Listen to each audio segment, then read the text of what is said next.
Your first home is not your forever home. Think about that. Even in my own journey in home ownership today, and I've purchased 6 homes in my lifetime, and I'm still not on my forever home. My first home was just a startup home for me, something that I was able to buy and sell, took a little bit of that equity position, put it into another home, which I was able to use for the down payment, and then did the same thing, bought and sold that home, and then moved into another home. And so I want you to think about that. If you're renting today, could it be that you purchase a condo and that condo may be just the same square footage as your apartment that you're living in today? Hey everyone, welcome back to the Shelly Panzarella Show. I'm so excited about today's episode. Today, we're going to be talking about something that's been on my mind lately, probably on everybody's mind. It's affordability. Everyone keeps saying that the market is impossible for first-time home buyers, that rates are too high, that prices are too high, and you can't afford it. Well, I'm here to share with you today on this episode that that's just not true, because I'm literally helping families today purchase their very first home. Real people, real transactions happening today. So today's episode is going to be all about affordability and how you can buy as a first-time home buyer. We're going to share some stories about the clients that I've recently helped in 2026 when everybody's saying rates are too high and the market is too unaffordable. But we're also going to talk about 3 different strategies on what you can do if you are thinking about buying a home in 2026, and I'm going to help you make that dream a reality. So the first story goes to my client who actually relocated here from Los Angeles to Las Vegas. He purchased a duplex, which is a totally different type of wealth building generator, but that was his very first home. And he's going to utilize his rent from the other unit as income for this duplex. We were able to help that client from LA purchase his first home. I also had 2 clients utilize the new $20,000 down payment assistance program to purchase their very first homes. One was a condo and the other was a single family residence. We're going to talk a little bit about how that was such an amazing program to utilize and what they actually had to use to get into the program. I have another client that purchased a condo. She took advantage of seller contributions to help buy down her interest rate, which helped her not only have an affordable payment, but it took care of all of her closing costs. So my friends, the reason I'm sharing these stories with you is to give you encouragement and to know that this is possible in today's market. It is still being done. Let's talk about the number one thing that really is holding some people back as far as purchasing homes. I know you might be thinking it might be interest rates, but the reality of it is, to me, it's mindset. If owning a home is truly important to you, I believe that if you have enough education, you have enough support by having great lenders and realtors who can walk you through that process, and you have a plan, you can make homeownership a dream for you. It just really starts with getting over the mental aspect of rates are too high or whatever it might be that might be holding you back, and believing in the opportunity because other people are winning in this market today. Let's talk about the client who purchased a condo. She'd been living rent-free with her family. She took the opportunity to save her money. She thought she had to put 20% down to buy a home. She got in contact with a great realtor who was one of my realtor partners, and they talked about not having to put 20% down. She actually had enough saved to put 10% down. She utilized the $20,000 down payment assistance program to put the additional 20% down, so total of 20% down.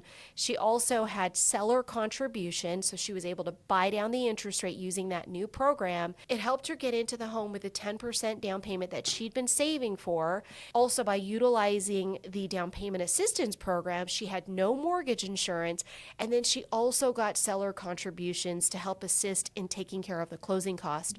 So all she really came in with was 10% down. Now you might be saying to yourself, well, Shelly, I haven't saved. That's the cool part about where we are today. There's opportunity for you today based on where the market is at, that you can take advantage of down payment assistance programs. Right now, based on our market, this is April of 2026, sellers are still offering seller contribution. Will it be like that forever? Probably not. But in our market today, this is where I'm seeing buyers are taking advantage of market situations When other people are saying it's not the right time to jump in, they are jumping in and benefiting from that. Something else to consider is also credit.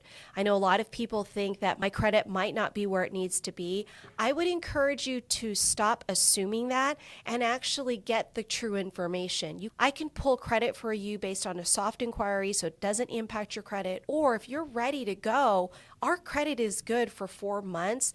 But we also have a credit solutions department that can help work through specific scenarios on what you need to do to get your credit prepared to purchase a home.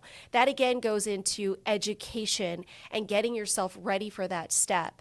And if down payment is one of the things that you're having a challenge with, there are many down payment assistance programs that are available to you, whether it is this $20,000 down payment assistance that's here in Las Vegas.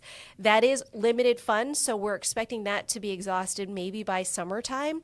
But if down payment is something that you need to work on, that's also a way for us to talk through structuring of a plan, whether it is to utilize down payment assistance, or one of the things that I tell most of my first-time home buyers that are in the process of saving and budgeting, I tell them to start planning on budgeting for that mortgage payment today by putting that into a savings account. That also is a way for them to budget and prepare for that mortgage payment, but it's also a way for them to start saving up for either their down payment and or closing costs. So that would be the number 2 thing that I would say to prepare for buying a home, is to start to budget for that. And if you're considering the savings opportunity, there is an opportunity to take advantage of down payment assistance programs and or working towards budgeting in for your monthly mortgage payment, which will help you towards your savings goals. And the third thing that I would say, if you're really interested in buying a home in today's market, it is to sit down with a lender to go over your plan. The next thing would be in preparing for what's really out there for you, what the expectations would be. That plan is something that is so important, and I like to consider it not consultation, but it's really a strategy plan in preparing you for what it's going to look like in purchasing a home, but it's also in helping to navigate the market today. So with those 4 first-time home buyers, we were able to talk through what specific needs that they had, each of them being very different, and I was able to work with their realtor partners to help them figure out how they should present their offers, what they needed from seller contribution, if down payment assistance was going to be something that they needed, but as well timing around that. And so that helped them get to the next stage of actually going out, shopping for a home, but then negotiating with a strategic plan on making this a reality for them to purchase. And so if you're hearing all the news about high interest rates, or you're worried about what affordability is going to look like for you, please reach out to me. I'm happy to walk through and put a plan together with you, even if it's resource for a realtor. I also work with great realtors. You'll see them all on my podcast today, just to help figure out what exactly the next steps would be for you, whether it's credit, whether it's savings, or whether you're ready and time is now. And something I also want you to consider is your first home is not your forever home. Think about that. Even in my own journey in home ownership today, and I've purchased 6 homes in my lifetime, and I'm still not on my forever home. My first home was just a startup home for me, something that I was able to buy and sell, took a little bit of that equity position, put it into another home, which I was able to use for the down payment, and then did the same thing, bought and sold that home, and then moved into another home. And so I want you to think about that. If you're renting today, could it be that you purchase a condo, and that condo may be just the same square footage as your apartment that you're living in today? Or maybe you're living in a single family residence that is a smaller single family residence. Could you go in and buy a home that's the similar square footage for you, that's not the big mansion that you've always dreamt of, knowing that this is just a stepping stone for you, that your first home is not your forever home? And I think that's, again, we go back into the mindset thought about it. That's a mindset thing. If I had known that there's no way that I would have gone from my first home to the home that I'm in today with the income that I was in, there's no way that I would have even thought about the forever home, because at the time that I bought my first home, I wasn't thinking about marriage and I wasn't thinking about a family, which is where I'm at today. And so I'd encourage you to just get past that. Sit down with myself and a realtor partner to help really navigate what it would look like. I hope that this message has encouraged you to know that you too, just like my 4 buyers that I helped this year purchase a home for their very first time, you too can buy a home for the very first time. You just need to get educated about it. You just need to get encouraged about it. And you need to have a partner on your side that can help walk you through that process. So listen, if this has been helpful for you, I hope that you'll save this information. If you know of anybody who's been considering buying a first home, please share this information as well. And make sure that you click the notification buttons so that you can get notified on the next episodes. And with that, I'll see you on the next show.